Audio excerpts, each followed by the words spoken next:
কোন রকম সাইকেল পেয়েছিল দিদির, আবার দিদি সেই সমস্ত সাইকেলগুলো পুড়িয়ে দিল দিদির সেনাবাহিনী। ভেঙে ভেঙে দোকান ভেঙে যা ইচ্ছা তাই অবস্থা। হলুদ মশলা খাবার জিনিস চালিয়ে টালিয়ে আজকে যারা কি খাবে তার কোনো ঠিক নেই, কোথায় থাকবে, বাড়ি ঘরে ছেলে মেয়েদের উপরে। এটা আপনাদেরই বাড়ি না? আচ্ছা, সোনা সোনা গহনা রাখা ছিল কোথায়? এখানে সোনা গহনা রাখা ছিল, সব কিছু লুটপাট করে নিয়েছে। আচ্ছা, সংসার যা ছিল এই সাইডে ঢুকেছে।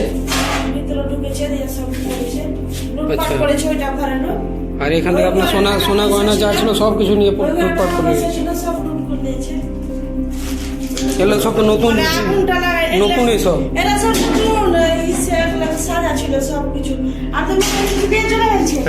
কিছু জিনিস ছিল সব কিছু লুটপাট করে নিয়ে চলে গেছে।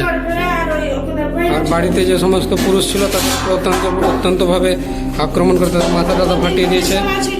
প্রায় এখানে 2-3 ভরি সোনা ছিল, কানে এবং মালা ছিল, চুরি করে নিয়ে চলে গেছে। আচ্ছা,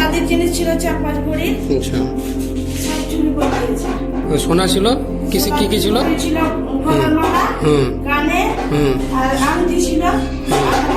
আর এরা কোথাকার লোক? এই সব মুসলমান লোকেরা এসে করেছে।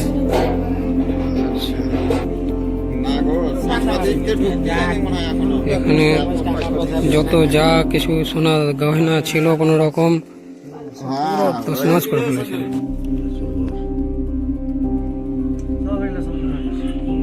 শামসেরগঞ্জ ফিল্ড ভয়ঙ্কর ভাবে অত্যাচার হয়েছে। মিনিমাম 15 থেকে 20 লাখ টাকার জিনিসপত্র নিয়ে গেছে এবং আরো অনেক জিনিস নষ্ট করে দিয়েছে। তার কারণে দেখুন, যে কারণে ওনার মা দেখুন কিভাবে কান্নাকাটি করছে এবং এনাদের বাড়ির যে বধূ তাকেও ধর্ষণ করেছে। এরা কিভাবে এখন বাঁচবে সেই কারণে এনারা কাঁদছে।